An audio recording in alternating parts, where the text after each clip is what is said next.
Yes, welcome back dear. I hope आप बहुत अच्छे तरीके से इसको समझ रहे होंगे। अगर आपको कोई प्रॉब्लम आ रही है, दिक्कत आ रही है, तो आप मेरे को कांटेक्ट कर सकते हो या मेरे को कमेंट कर सकते हो, पूछ सकते हो विदाउट एनी हेजिटेशन कि सर ये कैसे आ गया, किस लिए आ गया। देखो, पेपर का टाइम पास में है और आप लोगों को थोड़ी सी प्रॉब्लम आ सकती है। अब गवर्नमेंट की तरफ से भी डिसाइड नहीं है कि किस तारीख को पेपर होने हैं, क्योंकि अकॉर्डिंग टू कोविड-19 अभी कोई भी चीज़ कंफर्म नहीं है, स्कूल भी ओपन नहीं है। और मैक्सिमम क्या हो रहा है कि जो ऑनलाइन क्लासेस के चक्कर में बच्चों को समझ में भी नहीं आ रहा है कि क्या चल रहा है, क्या नहीं चल रहा है, वो खुद होपलेस है। तो इसलिए मैंने ये सोच के वीडियो बनाई है कि आप लोगों को देखें इस वीडियो को और समझें। अगर जो चीज़ में प्रॉब्लम आ रही है तो आप मुझसे बोल सकते हैं कि सर ये प्रॉब्लम आ रही है। चलिए लेट्स स्टार्ट करते हैं, मैं ज़्यादा बातें नहीं कर रहा, नहीं तो कहोगे सर बातें ज़्यादा करते हैं और पढ़ाते कम। देखिए स्टेप फर्स्ट, तो अभी हमें इस इक्वेशन को बैलेंस करना था। तो मैंने आपको बता दिया था किस तरीके से बैलेंस करते हैं, लेकिन इसके स्टेप्स के अकॉर्डिंग देख लेती हैं, स्टेप्स के अकॉर्डिंग क्या है, किस तरीके से इन्होंने स्टेप्स बताई हैं। तो पहला है कि to balance a chemical equation, equation को बैलेंस करने के लिए first draw boxes around each formula. आपको हर फॉर्मूले पर क्या लगाना है, बॉक्सेस लगाना है। Do not change anything inside the boxes, boxes के अंदर आपको कुछ भी चेंज नहीं करना। व्हाई बैलेंसिंग द इक्वेशन, जब आप बैलेंस को करोगे equation. List the number of atoms of different elements present in the unbalance equation. जो भी बैलेंस इक्वेशन है उसमें एक साइड आप लिखोगे एलिमेंट्स, एक साइड लिखोगे एलएचएस यानी number of atoms in reactant, number of atoms in products RHS की वैल्यू लिखोगे। जैसे एफ ई लिखिया, एफ ई लिखा इसमें आपने एलिमेंट्स में, और एक एलिमेंट आपका कौन सा एच है और एक आपका ओ है। तो आपने देखा कि एल एच एस में एफ ई आपका वन है, ओके। एच में एल एच एस में आपका एच टू है, ओके। ऑक्सीजन आपका one. Number of atoms in products R H S, अब आर एच एस में देख लीजिए एफ ई कितने हैं, तीन है। एच एच टू है, टू लिख दिए। ओ कितने हैं, फोर हैं, तो फोर लिख दिए। अब यहाँ पर स्टेप थर्ड क्या बोल रहा है, ये इंपॉर्टेंट स्टेप है। क्या, it is often convenient to start balancing with the compound that contain the maximum number of atoms. तो आपको क्या करना है कि सबसे पहले वो देखना है कि किसमें सबसे ज्यादा आपके क्या है, एलिमेंट्स हैं, ठीक है ना। इट मे बी रेक्टेंट्स और a product in that compound select the element which has the maximum number of atoms. आपको वो कंपाउंड सेलेक्ट करना है जिसमें सबसे ज्यादा एटम्स हैं। Using this criteria we select Fe3O4। तो हमने किसको सिलेक्ट किया, Fe3O4 को किया। And the element oxygen in it, there are four oxygen. आपने देखा कि Fe3 इसमें सबसे ज्यादा जो बॉक्सेस था वो Fe3O4 था। तो आपने देखा कि इसमें ऑक्सीजन सबसे ज्यादा है, आरएचएस में आपका क्या है, ऑक्सीजन ज्यादा है। तो आपको यहाँ पर भी ऑक्सीजन क्या करना है, बराबर करना है, बैलेंस करना है। There are four oxygen atoms on the RHS. तो आप आरएचएस में देख रहे हो कि ऑक्सीजन कितने हैं हमारे, फोर हैं। अगर आप इसमें फोर का इंटू कर दोगे, यहाँ पर भी फोर का इंटू कर दोगे तो बराबर हो जाएंगे। यानी कि एलएचएस में आपको क्या करना है, फोर लगाना है। तो ये देखिए इस टाइप की टेबल बनी हुई है। अभी ये आपकी बैलेंस उसका जो ऊपर की साइड बैलेंस दी थी उसके अकॉर्डिंग था। अब आप इसमें देखिए एटम्स ऑफ ऑक्सीजन।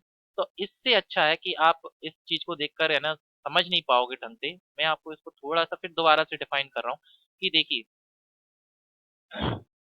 चलिए देखिए, इसको अगर आपको इसको इसके अकॉर्डिंग समझना है तो आप इसके अकॉर्डिंग समझ सकते हैं, नहीं तो अगर आप मेरे अकॉर्डिंग समझना चाहते हो तो उसके अकॉर्डिंग समझिए।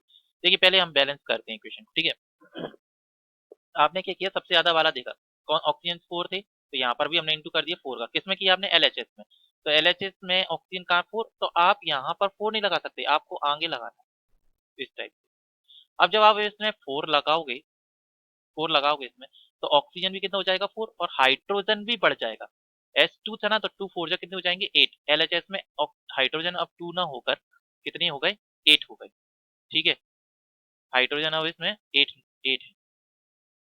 तो इधर भी आपको हाइड्रोजन कितने करने रहेंगे, एट करने रहेंगे। तो अब ये तो आपका, ये तो ऑक्सीजन ऑक्सीजन तो बैलेंस हो गया। देखिए चेक करिए, ऑक्सीजन यहाँ पर फोर है, यहाँ पर भी फोर है। लेकिन अब यहाँ पर देखिए कि एच एट होगा जबकि यहाँ पर टू है, तो उसको भी इक्वल करना है। तो भाई कैसे करेंगे, अगर हम इसमें इंटू कर दें कितने का, फोर का। आपको क्लियर हो रहा होगा कि फोर का इंटू कर दोगे तो हाइड्रोजन जो है वो देखो बराबर हो जाएगा, यहाँ पर भी एट है और यहाँ पर भी फोर, टू जगह कितने हो जाएंगे, एट। तो लेकिन हम फोर लगाएंगे तो आरएचएस में लगाना है ना फोर आपको, तो कहाँ पर लगाओगे, यहाँ पर लगाओगे। चेक करो, फोर टू जा एट, फोर टू जा एट हो गए। ऑक्सीजन चेक करो, ऑक्सीजन कितने हो गए, फोर, और इसके नीचे कितना है, वन, तो फोर वन जा फोर। और ऑक्सीजन यहाँ पर भी कितना है, फोर। यानी कि ऑक्सीजन और हाइड्रोजन हमने बैलेंस कर दिया। अब बचा एफ ई। तो आप यहाँ पर देख रहे हो आरएचएस में थ्री है, और यहाँ पर हम इंटू कर देंगे कितने का, थ्री का। तो अब ये बैलेंस्ड हो गई। तो एफ ई अब आपने एलएचएस में बढ़ाया ना थ्री, तो एलएचएस में एफ ई ये रहा, तो इसमें आपने मिला अब दोबारा से अगेन एक बार फिर देख लीजिए, Fe यहाँ पर 3 है, Fe3 है, ओके। ऑक्सीजन 4 है, यहाँ पर भी ऑक्सीजन 4 है। हाइड्रोजन यहाँ पर 8 होगा, यहाँ पर भी 8 होगा। क्लियर? तो ये आपका जो टॉपिक था, ये आपका जो टॉपिक था, ये कैसा हो गया, क्लियर हो गया आपके लिए। अगर इसमें फिर कोई आपको प्रॉब्लम आ रही है, आप समझ सकते हैं। ठीक है, ये पूरा इसी की तरीके से है, ये देखो Fe+4H2, तो यहाँ तक पहुंचे आप। अपना इतना यूज करके आपको समझ में नहीं आता कि कहाँ से क्या हो गया। तो आप, मैं मेन इक्वेशन पर आ रहा हूँ कि मेन इक्वेशन क्या थी। देखिए नेक्स्ट पेज पर मेन इक्वेशन, बैलेंस इक्वेशन यही है, और यही हमने इक्वेशन पहले बना दी थी। तो इतना लेंथी टॉपिक पढ़ के ना हमने बस सीधा सीधा समझ लिया कि करना क्या है। 3Fe+4H2, Fe3O4+H4H2। अब आपको समझ में आया? ठीक है। अब आपको इसमें क्या लिख रहा है कि writing symbols of physical state. अब आपको है ना उसका फिजिकल स्टेट भी लिखना है। आपने बैलेंस तो कर दी है, बैलेंस तो हो गई, लेकिन इसकी क्या है, आपको balance, writing symbols of physical state, उसकी स्टेट भी लिखनी है। फिजिकल स्टेट क्या होती है? फिजिकल स्टेट होती है आपकी, देखो, एक सॉलिड होता है, एक सॉलिड होता है, एक क्या होता है, गैस होता है, एक एल फॉर लिक्विड होता है, और एक होता है आपका ए क्यू, एक्वेंस। ये होता है एक्वेंस, ए क्यू। तो एक्वेंस में क्या होता है एक्चुअल में, एक्वेंस में होता ये है कि जो मिक्सचर होता है ना, उसको एक्वेंस बोला जाता है। इसको पढ़ेंगे अपन आगे। Carefully examine the above balance equation 1.9। आपने 1.9 देखी, उसमें बैलेंस हो चुकी है। Does this equation tell us anything about the physical state of each reactant and product? क्या आपको इस इक्वेशन को पढ़कर ये दिख रहा है कि कौन सा फिजिकल स्टेट है, ये आपका सॉलिड है, गैस है, लिक्विड है, किस फॉर्म में है? नहीं ना। तो no information has been given in this equation about their physical state. तो हमें फिजिकल स्टेट के बारे में कोई जानकारी उससे नहीं मिल रही। To make a chemical equation more informative, हमें ज्यादा से ज्यादा सूचना मिल जाए एक ही इक्वेशन से, केमिकल इक्वेशन से, the physical state of the reactants and products are mentioned along with their chemical formula. तो क्या किया जाता है कि केमिकल फार्मूला के साथ उसके फिजिकल स्टेट को भी लिख दिया जाता है। The gaseous, liquid, aqueous and solid states of reactants and products are represented by the notation G, L, A, Q and S। G for gas, L for liquid, A Q मतलब aqueous और S for solid। The word aqueous, देखो ये mean किया, is written if the reactant or product is present as a solution in water। ठीक है, ये CBSE का question भी हो सकता है आपका कि व्हाट इज एक्वेस। ठीक है, तो the word aqueous is written if the reactant और product is present as a solution in water. कोई भी एक ऐसा सॉल्यूशन जो वाटर में घुला हुआ है, उसको हम क्या बोलते हैं, एक्वेस बोलते हैं। तो इसमें ये देखो, एफ क्या है, सॉलिड है, H2 आपका गैस था। ठीक है, Fe3O4 आपका सॉलिड है, और H2 आपका क्या है, गैस है। Not that the symbol G used with H2O, H2O के साथ क्या यूज किया गया है, G यूज किया गया है, to indicate that in this reaction water is used in the form of steam. अब देखिए, आप ये सोचोगे कि जो H2O है वो तो हमारा पानी है, यानी कि वो लिक्विड है, लेकिन यहाँ पर गैस लिखा गया है।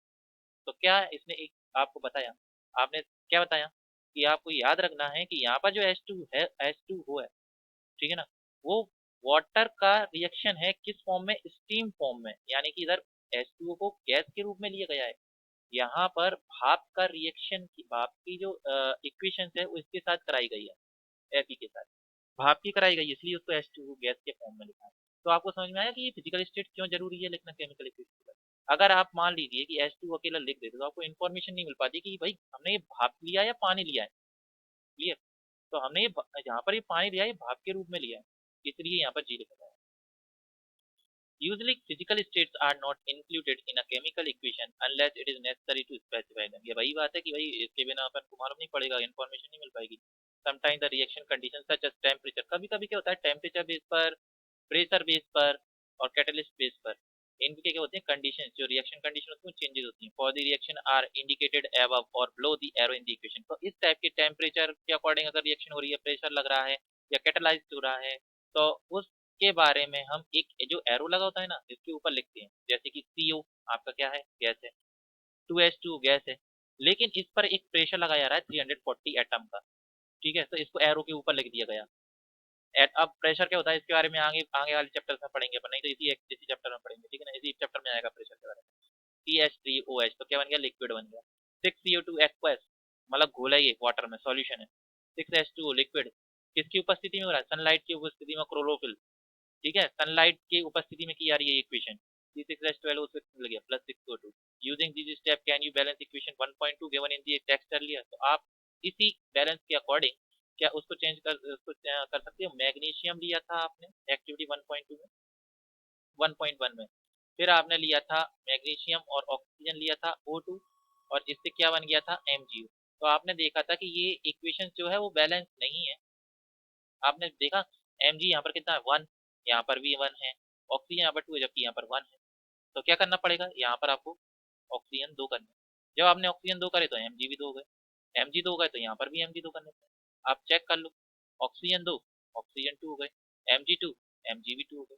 2 का इंटू अगर आपने किसी भी इक्वेशन के आगे 2 लगाया है या 3 लगाया है 4 लगाया है, तो उसमें Mg 2 भी होंगे और ऑक्सीजन मतलब उसके जितने भी एलिमेंट होंगे उनमें सब में 2 2 का इंटू जाएगा। Clear? Thank you so much for watching my video. Next topic we had generated.